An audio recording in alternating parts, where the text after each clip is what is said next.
ये समयसार परमागम है।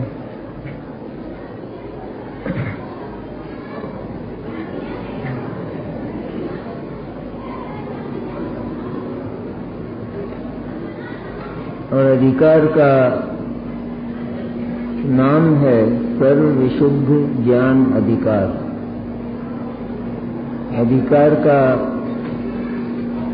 जो नाम है वह याद रखने लायक,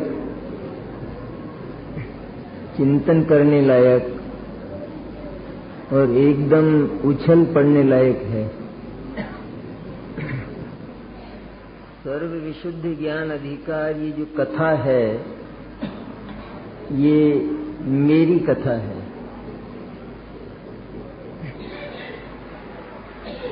और आचार्य कुंद ये कहना चाहते हैं कि तू सर्व विशुद्ध, सब प्रकार से पवित्र है, पवित्रतम तत्व है तू सब तरह से। तेरे भीतर आसपास के किसी पदार्थ का तो कोई प्रवेश है ही नहीं। प्रवेश की बात तो बहुत दूर, कोई प्रभाव भी नहीं है, कोई असर भी नहीं है। असर की बात बहुत दूर, कोई निमित्त भी तेरा नहीं है। तो सर्व निमित्तों से रहित, एकदम अकेला, संपूर्ण स्वाधीनता से जीने वाला तत्व है। स्वाधीनता से जीने वाला। जैसे किसी व्यक्ति को किसी ऋषि का यह वरदान मिल जाए कि कितनी भी भयंकर परिस्थितियां हों लेकिन तू नहीं मरेगा, इसलिए डरना मत। ये वरदान उसे मिल गया। और कहीं महायुद्ध चल रहा हो, एटम बम और हाइड्रोजन बम बरस रहे हों और वो वहां खड़ा है लेकिन निर्भय खड़ा है। उसे कोई विचार ही नहीं है कि कोई बम बरस रहा। उसका कारण क्या है कि उसे इस बात का विश्वास है, उसे इस बात का क्लियर ज्ञान है कि ऋषि का वरदान है कि तू मरेगा नहीं। या कुंद ऋषि का वरदान है कि तू मरेगा ही नहीं कभी। और हम क्या चाहते हैं? तेरी मौत कभी होने वाली नहीं है। आत्मा को अगर मरना होता तो वो कभी का मर गया होता और फिर ये शिविर नहीं लगता। और उसे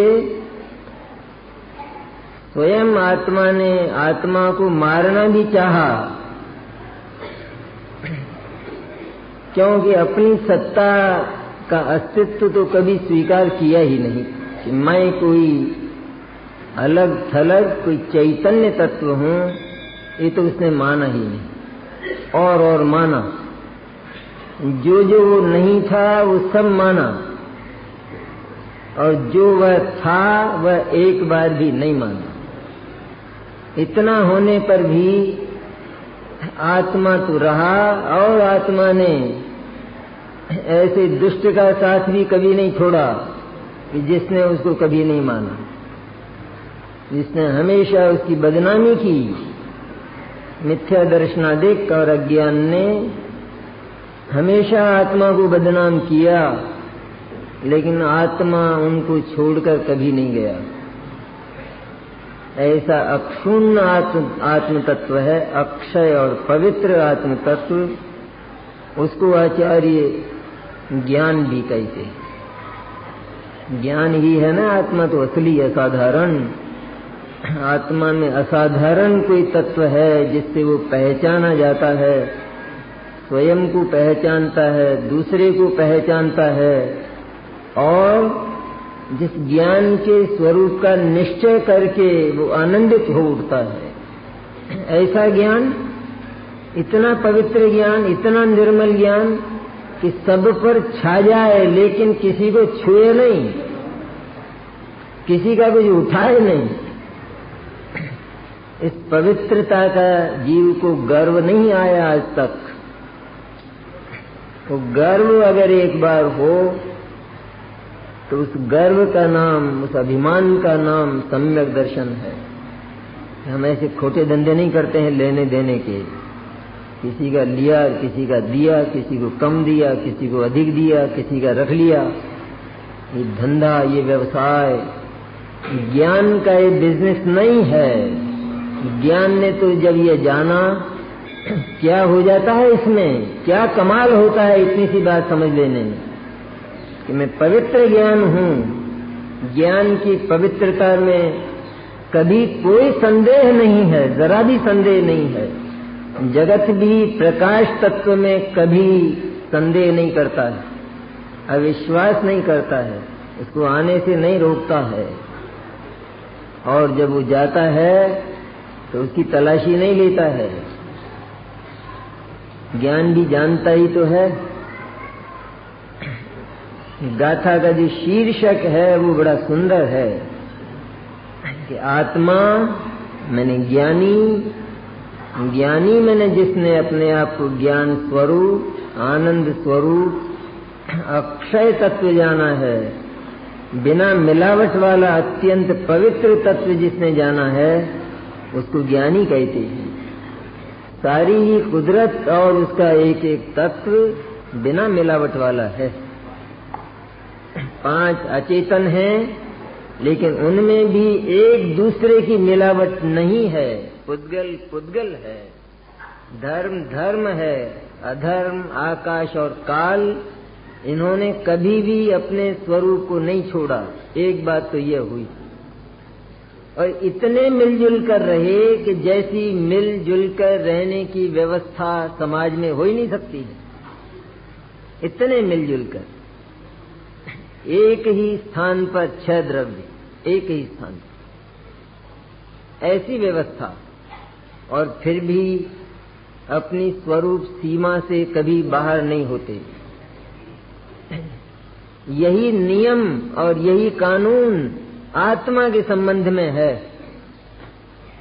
आत्मा की एक एक शक्ति, उसका एक एक स्वभाव, वो आदान प्रदान से रहित है, वो लेने और देने से रहित है, वो कुछ भी करने और धरने से रहित है। क्योंकि जब उसने ये देखा कि मेरी सत्ता तो इस विश्व में एकदम निराली है, यह बात लोक के की जो घटनाएं घटी उससे भी उसने देखा। मरा तो अकेला ही गया, आया तो अकेला ही आया, ये नहीं देखा।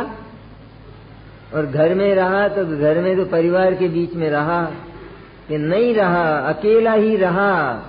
घर के एक एक व्यक्ति की परीक्षा करके जब देखी तो सबका पर्दाफाश हो गया। एक एक व्यक्ति।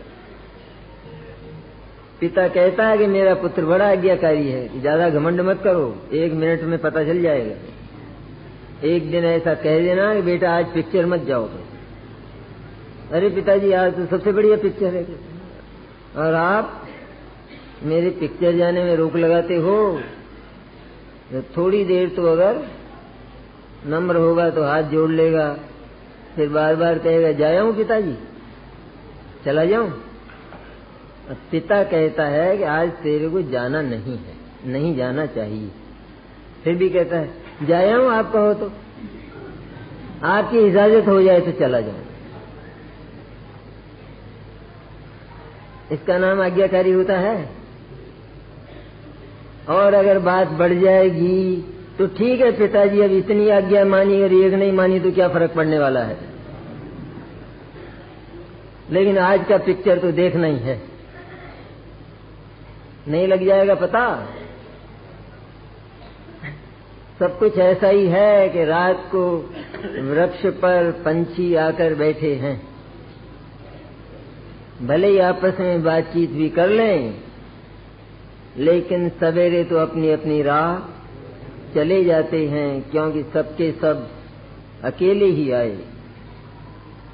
इसी तरह अकेला आत्म तत्व, अकेला सोचकर हृदय नहीं तोड़ना, हिम्मत नहीं हारना। अकेला तो हूँ लेकिन अनंत शक्तिशाली हूँ। आज तक कोई पराजित नहीं कर सका। अगर कोई पराजित कर सकता होता तो मेरी सत्ता को मिटा देता। और मिटाने की कोशिशें तो नरक में बहुत की गई, लेकिन नरक में भी ऐसा हुआ कि जिसको मिटाया गया वो मैं था नहीं, और मुझे मिटाना था तो मिटाने वाला वहां तक पहुंचा नहीं और पहुंचता भी नहीं है। एक बार इसका गर्व आ जाए तो हम आचरण को, चारित्र को ठीक करना चाहते हैं, आचरण सुधारना चाहते हैं, लेकिन आचरण कैसे सुधर सकता है? जब तक यह माना जाता रहेगा कि इस जगत में है कोई मेरा, तो आचरण कैसे ठीक होगा? ये तो सामान्य है ना बात, इसमें तो कोई महाभारत समिति गुप्ती नहीं आ रहे।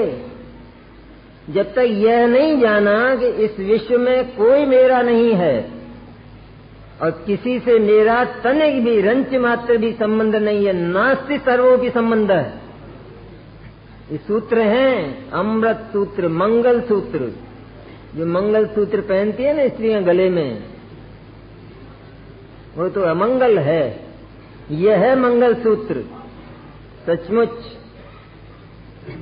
कोई नहीं है मेरा और मुझे किसी की जरूरत कहाँ है। सबसे बड़ी बात तो ये नहीं है, नहीं है ऐसा कहने में तो जरा घुटने टूटते हैं। नहीं है मैं तो मर गया कहते हैं। कोई नहीं है मेरा, कोई सहायक नहीं है, मदद करने वाला नहीं है। पर सबसे पहली बात यह है कि तुझे अगर मदद की जाए तो मदद करने वाला तेरे भीतर मदद किस जगह करे। कोई कोना ही खाली नहीं मिलता है, कोई जगह ही खाली नहीं, कहाँ करे वो। तू पूरा बना बनाया वज्र का बना हुआ तत्व है। तू मरता ही तो नहीं है। मर जाता तो अच्छा होता, पर मरता ही नहीं है। कैसे मरे? कुदरती तत्व है आत्म तत्व। तो जब वह ये जान ले कोई मेरा नहीं है सचमुच, और मुझे किसी को अपना बनाना भी नहीं है, क्योंकि मेरे पास स्वयं ही इतना है कि जो कभी बीतने वाला नहीं है। अव्यतीत तत्व हूं मैं, अव्यतीत। अतीत और अनागत इस सब के सब मेरे भीतर एक ही समय में सिमटे पड़े हैं। और अव्यतीत, कभी नहीं बीतने वाला, ऐसा अक्षय तत्व हूं जिसने ये जाना। और जगत के जितने भी पदार्थ हैं कि जो हमारी संपत्ति नहीं है, अन्य की हैं, जिनकी हैं उनकी हैं। पुद्गल का एक परमाणु, उसका स्वामी कौन? कि पुद्गल ही है। कि दूसरा हो तो क्या बात है? पर ये बताओ कि दूसरा क्यों हो, इसका जवाब दो सबसे पहले। एक पदार्थ को अपना स्वामित्व मिलने में तुम्हारा कौन सा कानून भंग होता है? आखिर एक पदार्थ का स्वामी तुम किसी दूसरे को बनाना तो चाहते हो ना, तो स्वामित्व तो स्वीकार करते हो ना कि एक का स्वामी दूसरा हो। तो हर कोई अपना स्वामी क्यों ना हो? ये कहाँ का तरीका है कि एक आदमी किराए के मकान में रहे और अपना मकान न बना सके? ये कौन सा देश है? ये होना चाहिए ऐसा कोई राष्ट्र। वो राष्ट्र तो सचमुच उस राष्ट्र का जो चरित्र है, उसका जो स्वरूप है, उसको अगर कोई देखेगा तो कहता कि कितना घृणित राष्ट्र है ये। कहते जहाँ आदमी किराए के मकान में रहे, जहाँ इतनी विषमता कि एक पाताल में और एक आसमान पर। क्यों हो ऐसा? हर एक के पास अपना मकान हो, अपना घर हो और अपने जीवन यापन की सामग्री हो। उसका नाम सही राष्ट्र है, सुंदर राष्ट्र कहलाता है। विश्व भी ऐसा ही बना हुआ है कि प्रत्येक के पास अपनी उपादान सामग्री अपने जीवन के लिए है। आज तक विश्व में जितने भी जड़ और चेतन पदार्थ हैं, उनमें से एक का भी अंत नहीं हो पाया। आज तक हैं बराबर, जितने हैं अनंत अनंत जितने कहे जाते हैं, और न एक का कभी अंत होगा। तो मेरे से सभी पराये हैं और उनका जितना कुछ है वो सब उनका ही है, उस पर किंचित मात्र भी मेरा अधिकार नहीं है और मुझे अधिकार करना भी नहीं है। ऐसा जिसने जाना उसको कौन सा चारित्र बाकी रह गया?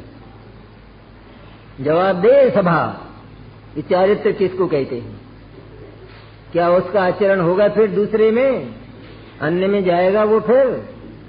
यह जानकर भी कि ये पास का जो फ्लैट है ये मेरा नहीं है और यहाँ रहने वाले लोग बिल्कुल दूसरे हैं, उनकी अपनी व्यवस्था है, उन्होंने कभी हमसे अपनी व्यवस्था में सहयोग नहीं चाहा, तो हम उनकी व्यवस्था में दखल क्यों दें? आत्मा को क्या अधिकार है कि वो किसी की व्यवस्था में दखल दे? ये परत्व एक ऐसा मंत्र है, ये जादू है, ये परत्व और अपनत्व की केवल दो बात। ये केवल मेरी सत्ता, मेरा चैतन्य वही मेरा है, वही मैं हूँ, और अन्य का परमाणु मात्र भी मेरा नहीं है। नवी अथि मध्य किंचिवी अर्णम परमाणु मित्तम पी। साधारण बातें हैं क्या ये? साधारण जैसे रात को स्वाध्याय हो रहा था ऐसी है बातें?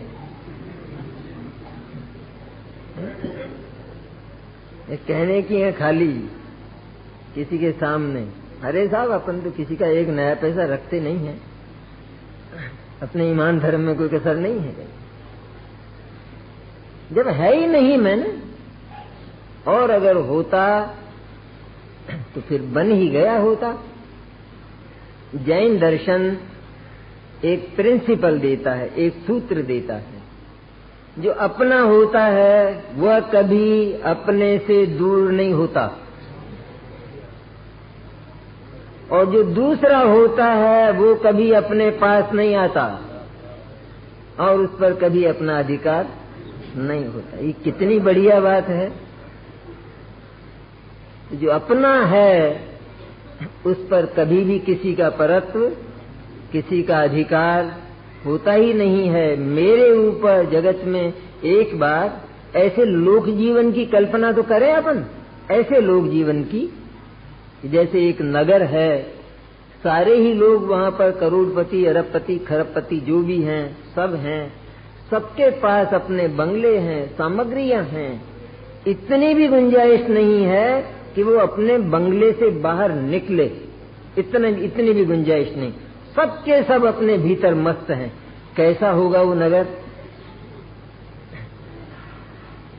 और एक नगर ऐसा है कि जहां ऐसी व्यवस्था है कि प्रातः काल उठे और एक दूसरे के घर पर मांगने चला गया आटा दाल। कौन सा नगर पसंद अपने को? अपने को कौन सा पसंद है?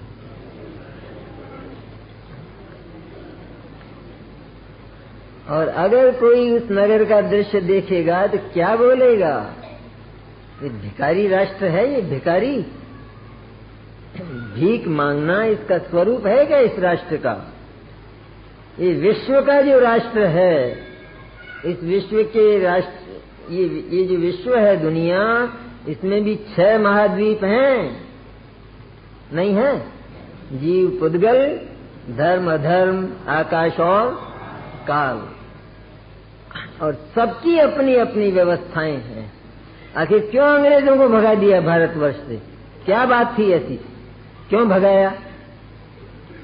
इसलिए भगा दिया कि उनका यहाँ पर कुछ भी नहीं था, कोई अधिकार नहीं था।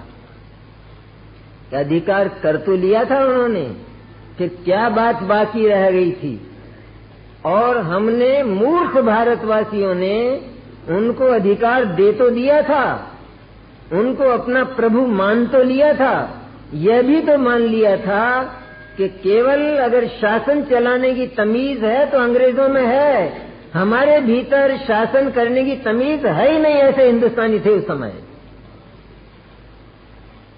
लेकिन कौन सी बात बच गई थी? इतना सब कुछ होने पर भी, हमारी तरफ से मान लेने पर भी और उनकी तरफ से मान लेने पर भी कि हमने हिंदुस्तान पर अधिकार कर लिया है, कौन सी बात बच गई थी कि एक सबसे महत्वपूर्ण बात, असली बात बच गई थी कि हिंदुस्तान की धरती पर अंग्रेजों का अधिकार हो ही नहीं सकता, कभी नहीं हो सकता, चाहे हिंदुस्तानी भी मान लें और अंग्रेज भी मान लें, लेकिन धरती पर अधिकार, धरती तो जिसकी है उसी की रहने वाली है।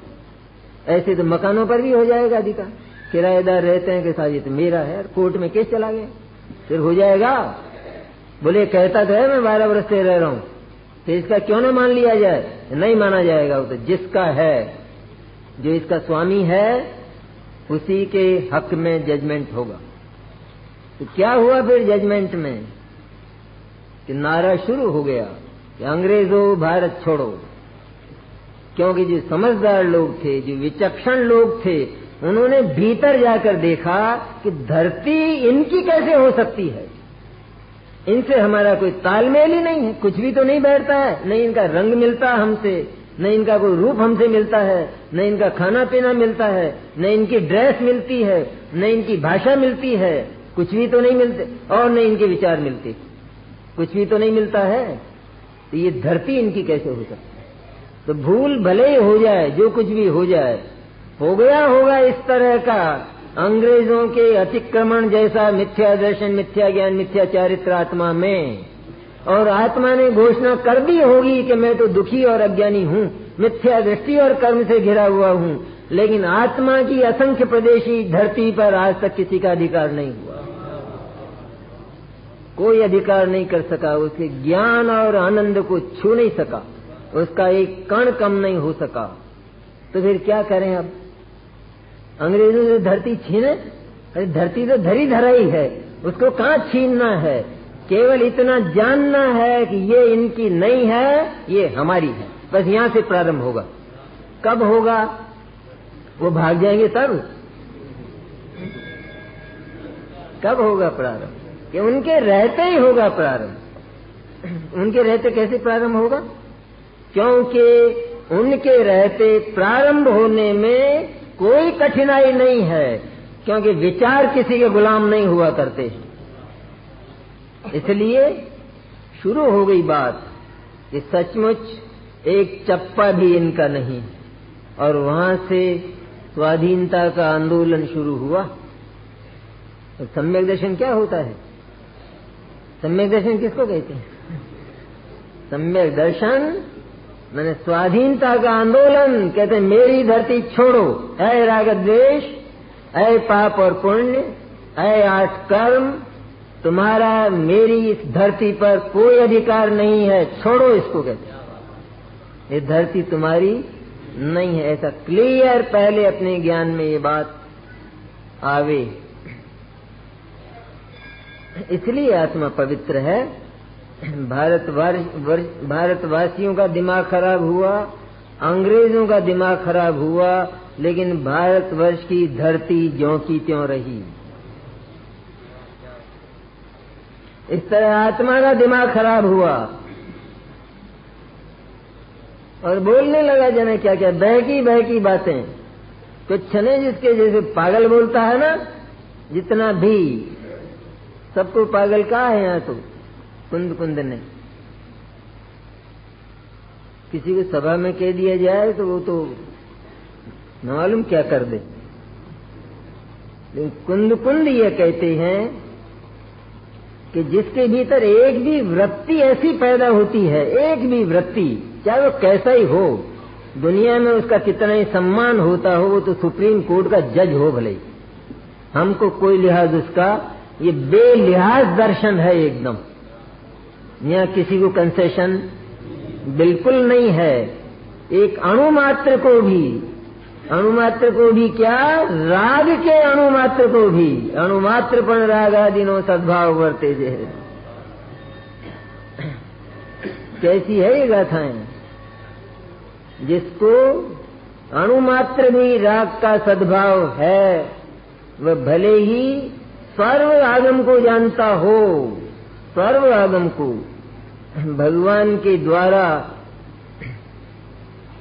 जो दिव्य ध्वनि का प्रकाशन हुआ, भगवान गौतम ने और अनंत गंधर्वों ने जो द्वादशांग की रचना की, भले ही वो सबको जानता हो, सर्व आगमधर शब्द है, सर्व आगमधर, सब जानता हो, लेकिन वह वज्र ज्ञानी है, वो आत्मा को नहीं जानता है। और जो अपने को ही नहीं जानता है, वो दूसरे को क्या जानेगा और कैसे जानेगा? जानेगा तो सही, लेकिन वो सबको अपना जानेगा, और अपना जानेगा तो लॉजिकल बात है, वैज्ञानिक बात है एकदम।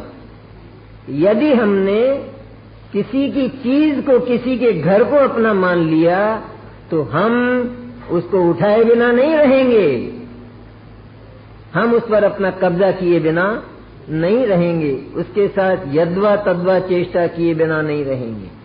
जैसे लौकिक अनाचार होते हैं, उसी तरह का ये आध्यात्मिक अनाचार है मिथ्या दर्शन। आध्यात्मिक अनाचार जिसको कहते हैं। क्या बात है कि जब आत्मा के पास सब कुछ है, सर्वस्व है, संपूर्ण है, आज तक उसका विनाश नहीं हुआ, और वह आज तक यदि पूरा का पूरा रहा, तो फिर वह कोई चीज तो होगी, उसमें कोई मिलावट नहीं हुई, अनंत कर्म उसके साथ रहे। जहां आत्मा वहीं कर्म सारे के सारे। लेकिन एक भी कर्म, परमाणु का कर्म के प्रकृति, प्रदेश, अनुभाग, स्थिति का प्रवेश आत्म द्रव्य में नहीं हुआ, स्वभाव में नहीं हुआ। तो फिर क्या हुआ? ये कर्म का बंध हुआ, सब हुआ। ये क्या हुआ? ये कि चूंकि तुमने ऐसा माना है, मान लिया है, तुम हमेशा से कर्म की गोदी में ही खेले हो, तुम कर्म की गोदी में अधिकृत हो गए हो, तुम्हारे ऊपर उसका अधिकार हो गया है, इसलिए तुम्हारी एक भी चेष्टा आजाद नहीं होती, स्वतंत्र नहीं होती है। ज्ञान स्वरूप जो आत्म तत्व है, जिसको ज्ञान कहा है यहाँ, उस पर किसी का अधिकार नहीं। कर्म हो भले ही, जहाँ आत्मा है, जहाँ ज्ञान है, वहाँ कर्म भी है, लेकिन वे कर्म ज्ञान में सिर्फ जानने में आ जाते हैं। ज्ञान उनको सिर्फ जान लेता है, लेकिन ज्ञान कर्म का ग्रहण नहीं करता है, ग्रहण नहीं होता है।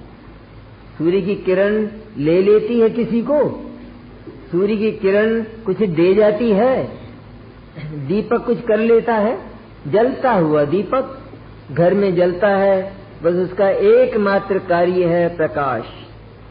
और यदि कोई मूर्ख आदमी उसको तरह तरह की आज्ञा दे, तो उस दीपक का कहना है कि तुम मेरे से प्रकाश के अतिरिक्त और कोई अपेक्षा मत करना, क्योंकि मैं प्रकाश तत्व हूँ,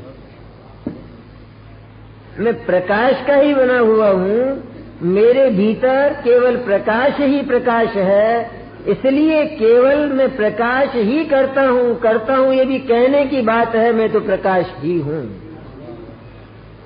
मेरे से और आशा मत करना। ज्ञान भी ये कहता है कि मेरे से कोई अपेक्षा तुम मत करना, कि हमको तो ज्ञान कुछ करता हुआ दिखाई देता है, कि ज्ञान कुछ करता हुआ दिखाई देता है, तो ऐसा करो कि पहले अपनी आंख साफ करो, तब ज्ञान अकर्ता दिखाई देगा। एक जज है, वो कितना करता हुआ दिखाई देता है, किसी को फांसी देता है, किसी को आजन्म कारावास देता है, किसी को बरी करता है। अब हमारा पूछना यह है कि बताइए वो क्या करता है? फांसी देता है कि नहीं? नहीं देता। और जज ने फांसी दे दी, कैसे उनको, इंदिरा जी के हत्यारों को फांसी दे दी। जज ने फांसी दी। जब उन हत्यारों ने, इंदिरा जी को फांसी दी और जज ने उन हत्यारों को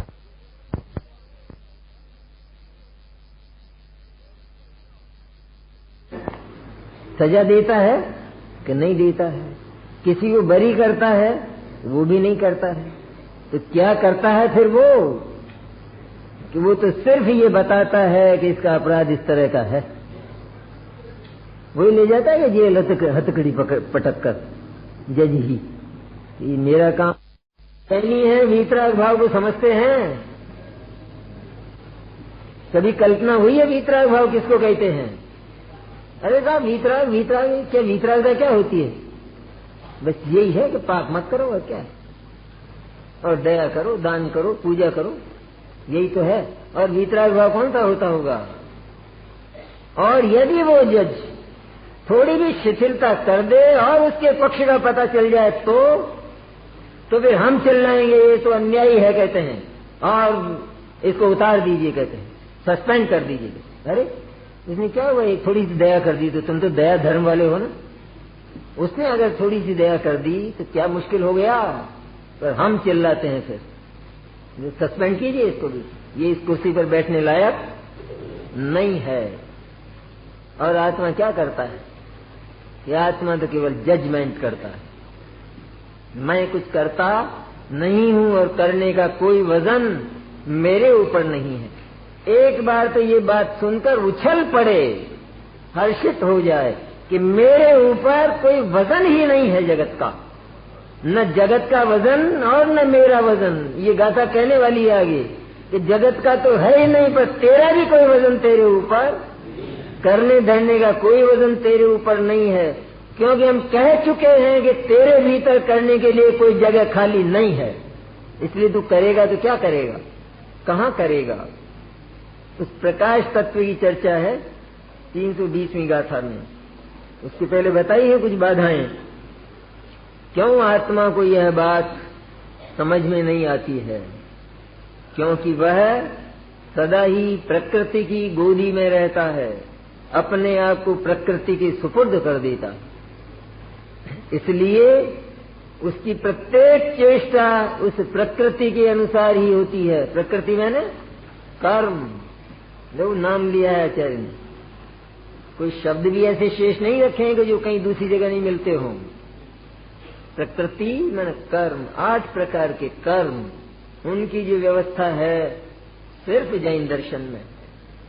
और उनकी जो इलेक्ट्रॉनिक प्रक्रिया है, ये इलेक्ट्रॉनिक युग तो आज आया है जिस पर विस्मित है सब, बेहाल हैं लोग उस इलेक्ट्रॉनिक पद्धतियों के मारे। लेकिन कर्म की जो प्रक्रिया है एकदम इलेक्ट्रॉनिक है, एकदम। कैसे इलेक्ट्रॉनिक? कि इधर आत्मा ये भाव करता है भीतर से कि यह मेरा है, बस इतना किया है आत्मा ने और कुछ नहीं किया।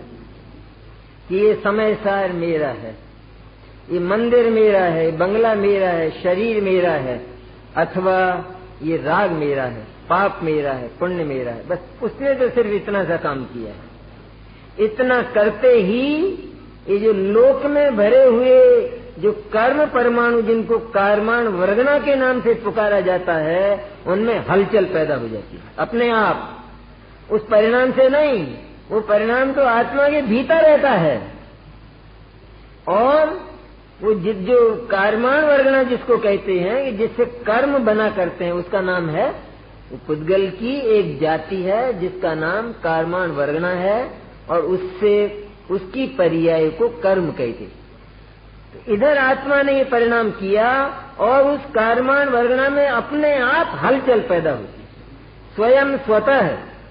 और वो जितनी कर्माण वर्गना आत्मा के साथ लगनी होती है बस उतनी लगती है, और उनमें वो स्थिति और अनुभाग भी अपने आप ही पड़ते हैं। आत्मा का मिथ्या दर्शन का परिणाम, उसमें वह कोई स्थिति और अनुभाग नहीं है, वो तो केवल आत्मा का परिणाम है। और ये सारी प्रक्रिया जड़ में अपने आप हो जाती है, स्वतः होती है। स्वयमेव परिणमन्ते पुग्गला कम भावे न, ऐसे ऐसे सूत्र हैं, मंगल सूत्र। आत्मा जब इस तरह के परिणाम करता है तो वे पुद्गल अपने आप ही कर्म रूप परिणमित होते हैं, उनसे स्वयं ही कर्म की रचना होती है। लोक में नहीं होता ये इलेक्ट्रॉनिक जो पद्धतियां होती, उनमें कलकत्ता में है ना वो बिड़ला क्या है वो, नहीं एक और है ना दूसरा। तो हम वहां गए थे, तो वहां क्या कहा, वो साथ था ना गाइड, उसने कहा क्या आप बोलो कि दरवाजा खोलो। तो हमने कहा कि दरवाजा खोलो, तो वो दरवाजा खुल गया। कोई खोलने वाला नहीं, कुछ नहीं, दरवाजा खोलो, भाई इतना बोला कि वो दरवाजा खुल गया और फिर अपने आप बंद हो गया। क्या है ये चक्कर? क्या वो हमारी उस बोली ने खोला होगा, हमारी वाणी ने खोला होगा? अरे कैसी है ये कुदरत, कितना गजब है इसका ये सिस्टम। अपने आप ही आत्मा परिणाम करता है भीतर कि ये मेरा है, ऐसा अपराधी परिणाम करता है वो। ये अपराध है भयंकर। किसी की वस्तु को अपना कहना, इससे बड़ा अपराध जगत में दूसरा नहीं हो सकता। इससे बड़ा क्या अपराध होगा? किसी पर तो ग्रह युद्ध से लगाकर महायुद्ध होते हैं, केवल एक बात पर होते हैं, केवल एक बात पर, मेरा है और मेरा अपना नहीं है, उस पर ऐसी घोषणा करना। क्यों कहता है जैन दर्शन इस मिथ्या दर्शन को सबसे बड़ा पाप? क्योंकि लोक में भी ये सबसे बड़ा पाप माना गया है। ये किसी ने चोरी की किसी की, और बाकी सब गुण है उसमें, और किसी को मारता नहीं, पीटता नहीं, बहुत सहयोगी है, बहुत सहायता करता है। आप बीमार हो जाओ तो रात रात भर आपकी सेवा करे, आपको दवाइयां ला कर दे, सब करे, लेकिन चोरी करता है। कितना गुणी है, बिल्कुल। अरे रख लो ना बेचारे, वो क्या है उसमें 10 में से अगर एक खराबी भी है तो क्या फर्क पड़ने वाला है? तो फर्क नहीं पड़ने वाला है, ये घर का ही सत्यानाश हो जाने वाला है सारा का सारा। इसलिए यह बात बर्दाश्त के लायक बिल्कुल नहीं है। चीन के और हिंदुस्तान के, पाकिस्तान के और हिंदुस्तान के जो झगड़े हैं वो क्या है, वो इस सीमाओं का निर्धारण करो कि कश्मीर तुम्हारा है कि हमारा है, ये हिमालय तुम्हारा है कि हमारा है या नहीं ये? और अगर आज चीन कहता है कि 1 इंच दे दो, चलो हमको 1 इंच, ज्यादा नहीं 1 इंच दे दो। 1 इंच का 1 इंच का 1000वां हिस्सा नहीं दिया जा सकता, क्यों दे देंगे? और उस पर यदि अधिकार की चेष्टा की जाती है तो भयंकर युद्ध होते हैं। और जैन दर्शन ने जो 8 कर्मों की चर्चा की, बंधनों की और अपराधों की, तो क्या वो व्यर्थ है वो चर्चा सारी की सारी? और उन बंधनों को आत्मा तैयार नहीं करता है। जहां अपराधी होते हैं वहां बंधन होते हैं, अपराधी होते हैं, बंधन सरकार तैयार करती है। ऐसा नहीं है कि वो चोर अपने लिए बेड़ियां भी बना लेता हो, ऐसा नहीं करता है। बंधन सरकार तैयार करती है और चोरी चोर करते हैं। इधर चोरी चोर करता है और उधर बंधन आते। ऐसी व्यवस्था है। कर्म की व्यवस्था भी ठीक ऐसी की ऐसी है।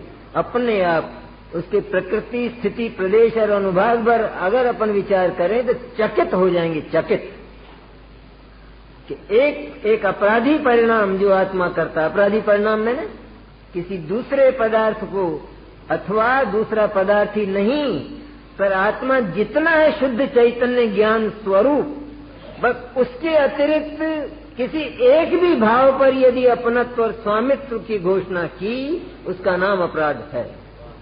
और वो अपराध आत्मा ने किया कि वो उन परमाणुओं में अपने आप हलचल मचती है और हलचल मचकर वो आत्मा के साथ बंधन बन जाते हैं।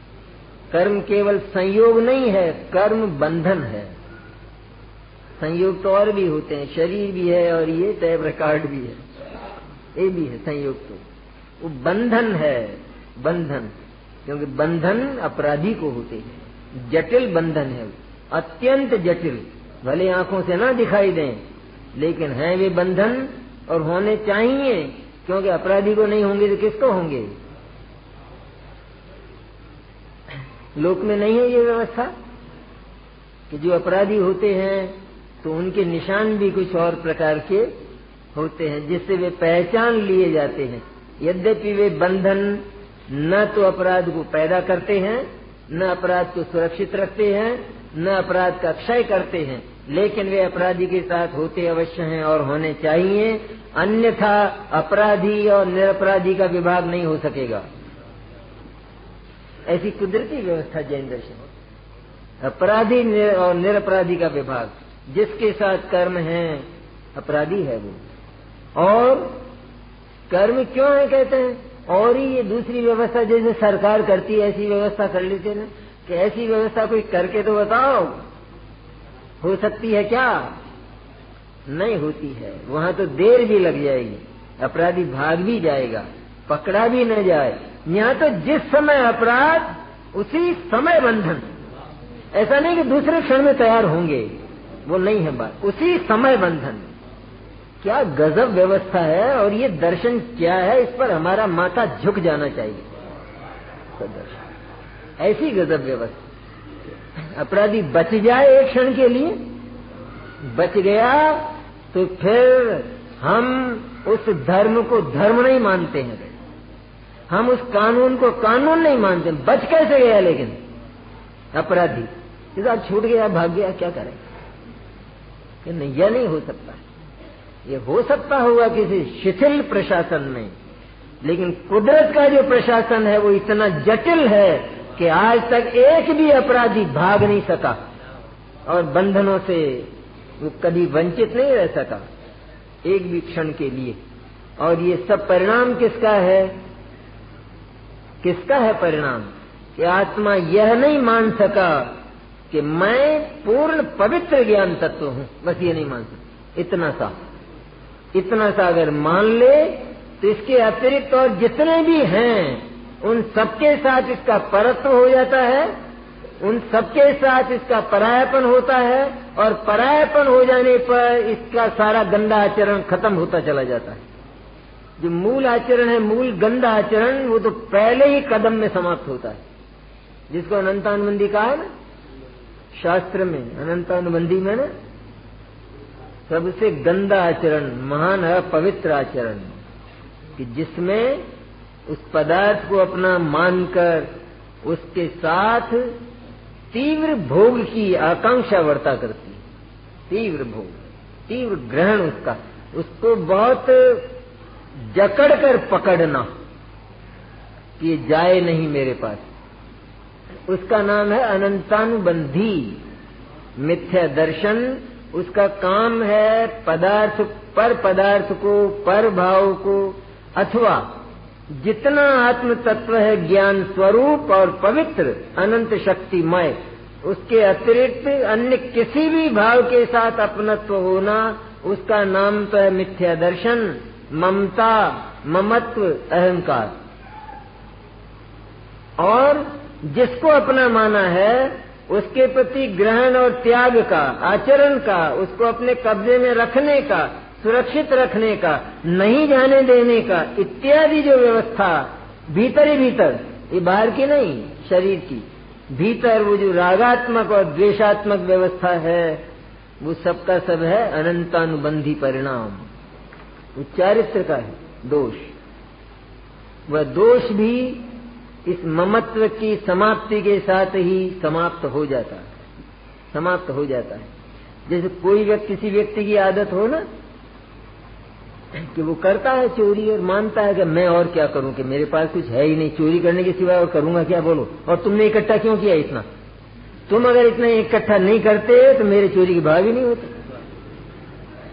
इसलिए मैं तो करता हूं। चोरी करता रहा, और एक बार उसको ये विचार, दंडित होते होते, किसी की सदुपदेश सुनते सुनते ये विचार आया, ये वास्तव में क्यों करें चोरी, क्यों इतनी सजा भोगें? ये और भी तो लोग हैं बेचारे, मेहनत करते हैं, इस तरह मैं भी मेहनत करूं। तब वो उस चोरी के परिणाम को, अर्थात किसी दूसरे के पदार्थ पर अपना अधिकार तो संपूर्ण रूप से छोड़ देता है, पर पैसे वाला तो नहीं हो जाता, फिर भी पेट तो भरना पड़ता है ना। तब क्या होता है कि तब भी वो किसी दूसरे के पदार्थ को लेता तो है, लेकिन अपना नहीं मानता, नहीं लेता, ये जो बड़े बड़े लखपति करोड़पति हैं, इनके बैंकों में अकाउंट नहीं होते? ये होते तो हैं, लाते हैं लाखों रुपए बैंकों से, फिर लाते हैं तो फिर अपने ही धर लेते होंगे भीतर, मान लेते हैं अपना? नहीं मानते। इसको कहते हैं चारित्र का दोष। तो चारित्र का दोष रहता है, थोड़े समय रहता है, लेकिन चूंकि भीतर से वह यह बात तय कर चुका है कि यह भी अच्छा नहीं है, मेरी शान नहीं है कि मैं बैंक से भी लूं, ये शान नहीं है मेरी, इसलिए अर्जन करता है और अंत में वो प्रक्रिया भी समाप्त हो जाती है। लेकिन ममत्व के चले जाने के बाद जीवन कितना पवित्र और कितना सुंदर हो जाता है, कितना निर्भर हो जाता है। अनंत पदार्थों को अपना मानना और फिर उनके ज्ञान और त्याग और यद्वा तद्वा चेष्टाएं उनके साथ करना, कितना कितना संक्लेशमय जीवन उस जीव का होता हो, कितना संक्लेशमय। और केवल एक काम कि कोई नहीं है मेरा, केवल ये सर्व विशुद्ध जो ज्ञान तत्व है कि जिसके साथ आनंद जैसी अनंत शक्तियां ओतप्रोत हैं, बस केवल एक वही मैं हूं। जिसने ये जाना पवित्र हूं, ये बात सबसे पहले आना चाहिए। जो अपवित्रता है वो तो केवल काल्पनिक है, अपवित्रता की कल्पना करता। दो ही बात तो है, और क्या है? एक तो वस्तु और एक वस्तु को मानना और जानना। ये और भी है कोई तीसरी बात आत्मा में? आत्मा क्या है? कि चेतन पदार्थ है। चेतन किसको कहते हैं? कि जिसमें ज्ञान होता है, जो जानता है, जिसमें श्रद्धा होती है, विश्वास होता है, उसका नाम चेतन है। अब वो क्या करता है? क्या हुआ उसका काम? कि वो जो आत्मा है चेतन, वो तो सदा आत्मा ही तो है, सदा पूरा का पूरा।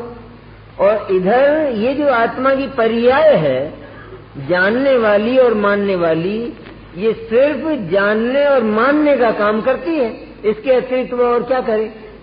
अब उसमें दो बात होती है, या तो वो मिथ्या जाने या वो सही जाने, या तो वो मिथ्या माने या वो सही माने।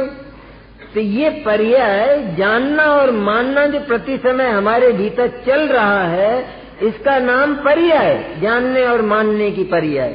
वो पर्याय चाहे कैसा ही जाने और माने, लेकिन इससे उस आत्मा में क्या फर्क पड़ने वाला है? कुछ फर्क पड़ने वाला है? जैसे एक आदमी किसी गधे को घोड़ा मान ले, तो उस गधे का क्या होगा? अथवा घोड़ा समझकर गधा खरीद लावे, तो क्या होगा? मैंने गधे का घोड़ा हो जाएगा। और फिर वह उस गधे को घोड़ा बनाने का प्रयत्न करे तो सफल हो जाएगा? हो जाए सफल, उसके लक्ष्य की बट्टी से निलावे उसको हम्माम से और उससे, तो हो जाएगा क्या? कितनी बार निलावे गधे को, घोड़ा बन जाए। हमारी मान्यताओं से, हमारे जानने से वस्तु में कभी कोई फर्क नहीं पड़ता। मिथ्या मान्यताएं और मिथ्या जानना, ये तो बात बहुत दूर, लेकिन सही जानने और सही मानने से भी शुद्ध चैतन्य में कोई अंतर नहीं पड़ता। वो का वही रहता है, वैसा का वैसा रहता है। तो किसकी ओर हमारी उस पर्याय को आचार्य आकृष्ट करना चाहते हैं? ज्ञान को क्या सिखाना चाहते हैं आचार्य? कि तूने जो कुछ भी आज तक माना है, लेकिन आत्मा में तिलपिश मात्र भी फर्क नहीं पड़ा है। तूने जगत को जो कुछ भी माना और जाना है, जगत ज्यों का त्यों है। इसलिए अपनी इस व्यर्थ की मेहनत को समाप्त करके इसको सार्थक कर, उत्पादक श्रम कर।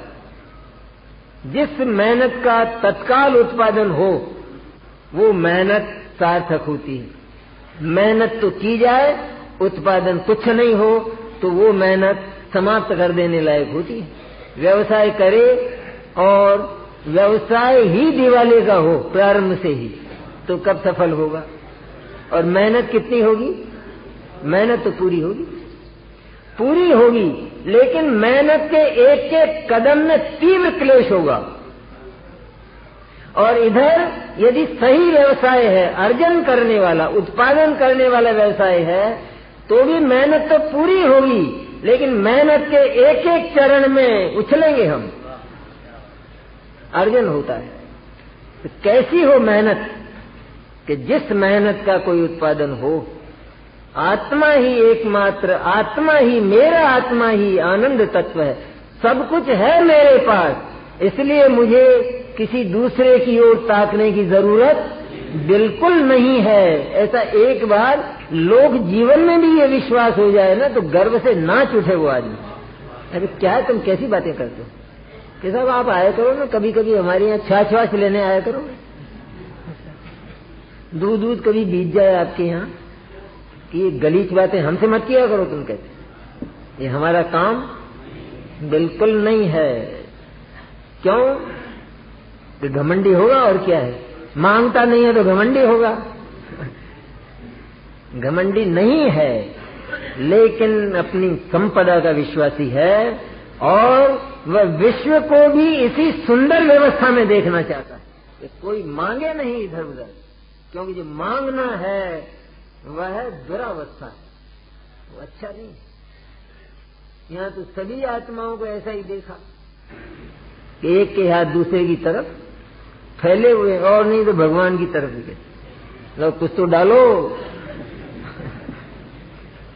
भगवान से कहता है तो क्या डाले भगवान, और डाल दें तो क्या हो जाए, भगवान के पास तो बहुत है। तो भगवान अगर कुछ रख भी दें हमारी अंजुली में और हमारी झोली में, तो क्या बहुत बड़ा अपराध हो जाएगा? हो जाएगा अपराध? क्यों विनोद बाबू? भगवान अगर थोड़ा बहुत हमारी झोली में डाल भी दें, तो उनके पास तो बहुत है ना, तो अपराध हो जाएगा? हैं? बहुत बड़ा अपराध हो जाएगा। क्यों हो जाएगा बहुत बड़ा अपराध? इसलिए अपराध हो जाएगा कि एक की झोली फैली रहे और दूसरा उसमें डाले, ये सुख का विधान हो जाएगा।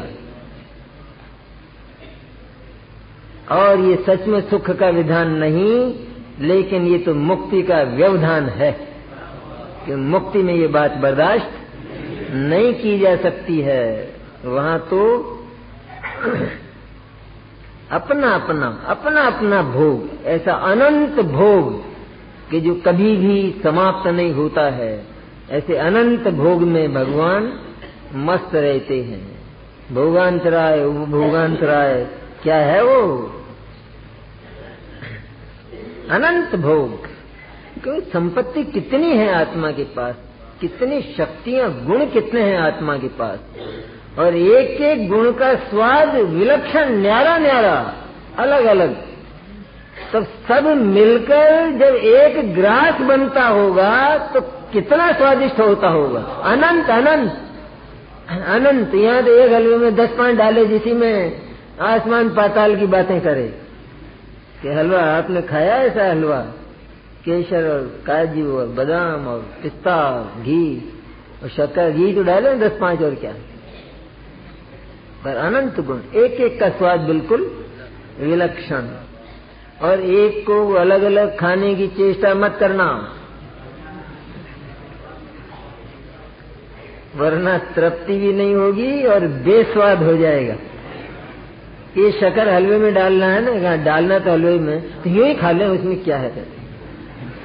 ये घी डालना है ना हलवे में, यूं ही पी ले, तो उसमें स्वाद तो है, लेकिन तुम तृप्त हो कैसे जाओगे? क्योंकि एक अवयव है जरा सा, तुमको सारी चीज चाहिए ना, संपूर्ण वस्तु चाहिए ना। तो अनंत गुणात्मक, अनंत शक्तिमय चैतन्य है वो। तो उसका जो स्वाद एक बार आता है उस योगी को, सम्यक दृष्टि योगी है वो, असली योगी है वो। सम्यक दृष्टि एक बार स्वाद आता है तो मस्त हो जाता है। ऐसा योगी नहीं है वो इंगला पिंगला सुषुम्ना वाला, नाड़ियों की साधना करने वाला। नाड़ियां तो जड़ हैं, उनमें कोई स्वाद नहीं आता है। आ जाता है उसको ब्रह्मानंद मान लेता है, आता तो है थोड़ा, लेकिन वो आता है, वो सब जड़ ही आता है, जड़ का रस होता है यहाँ कंठ में। जब ये हठ योग की साधना की जाती है तो होता है इस तरह का। हठ योग की साधना में, नाड़ियों की प्रक्रिया में, यहाँ कंठ में अमृत झरता है, अमृत कहता है वो, और उस रस का स्वाद जरा बहुत बढ़िया होता है। वो ये समझता है कि यही ब्रह्मानंद है। और जैन दर्शन क्या कहता है? वो ब्रह्मानंद नहीं है, वो तो धूल है, कहते मिट्टी है वो ब्रह्मानंद नहीं है। चैतन्य का जो स्वाद है विलक्षण होता है। यही कारण है कि एक बार अगर वो स्वाद आ जाए तो जगत सारा फीका लगता है। उसके सामने अगर कोई बात कही जाए, तुम ये ऐसी बहकी बहकी बातें मत करो मेरे सामने, मुझे और कोई चीज अच्छी लगती ही नहीं है, क्योंकि मैं एक ऐसा रसास्वादन कर चुका हूं कि जैसा जगत में है ही नहीं, कहीं पाया ही नहीं जाता। ऐसा रसास्वादन, उस रस का नाम ज्ञान है, और वो ज्ञान परम पवित्र होता है। ज्ञान में जो मिथ्या कल्पनाएं की गई वे तो केवल कल्पनाएं हैं। उन कल्पनाओं को बिल्कुल एक ओर रख दो, एक ओर रख दो, जजमेंट करो ना, यूं कहते हैं आचार्य। ज्ञान में, ज्ञान न्यायाधीश है, उसमें जजमेंट करने की ताकत है। स्वयं हमने ही अगर गलतियां की हैं तो भी उन गलतियों को एक ओर रखकर ज्ञान के द्वारा स्वस्थ और सही निर्णय लेना चाहिए। हम क्यों उन कल्पनाओं को सहारा देते रहें और कल्पनाओं का आग्रह क्यों करते रहें? एक जज के पास 2 फाइल होती हैं तो वह क्या किसी में मन होता है उसका? बिल्कुल नहीं होता है। सामने है सारी चीज बिल्कुल, और वह निर्णय लेता है। इस तरह अब तक चली आई जितनी भी हैं मिथ्या कल्पनाएं, श्रद्धा, ज्ञान और चारित्र की, वैसे उनको तो कुएं में डाल दो एकदम, बिल्कुल बिना सोचे समझे, मेहनत का विचार किए बिना, कि इतनी मेहनत की कि उस मेहनत को भी कुएं में पटक दो, उससे कोई लाभ होने वाला नहीं है। और जिस ज्ञान की ये सर्वशुद्ध ज्ञान अधिकार चर्चा करता है, पवित्र और निर्मल है ज्ञान तुम्हारा, उसमें सही निर्णय लेने की ताकत है। इसलिए एक बार निर्णय लो कि मैं अक्षय अनंत तत्व हूँ, अक्षय और संपूर्ण हूँ, कोई कसर और कोई कमी मेरे भीतर नहीं है। ऐसा परिशुद्ध, संपूर्ण और अनंत महिमावंत आत्म तत्व है। उस समय भी पूरा 1 घंटा हो गया।